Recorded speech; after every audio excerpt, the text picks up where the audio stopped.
Hi breakfast cereal eaters, and welcome to another edition of What's in the Box. So what have we got for you this time? Well, this is from 2004 and it's Kellogg's Rice Krispies Fun Recipes and Games. Let's take a look. So as far as I know, there were two of these packs available. This is the first, featuring Snap, Crackle and Pop on the front, and then on the reverse you've got this recipe, and in this case how to make crispy crunchy sundae.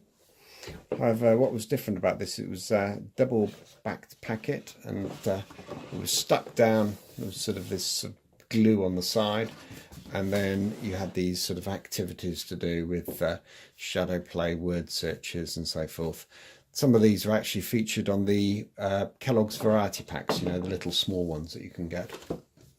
And this is the second packet. Again, this one actually advertising tropical fruit cupcakes. And there they are in all their glory on the back. And again, when you open this one up, you've got a number of other sort of activities. This one was actually featured in a comic advert. But again, if you check out my website, cerealoffers.com, go to Kellogg's and Rice Krispies, you'll see this plus loads of other offers.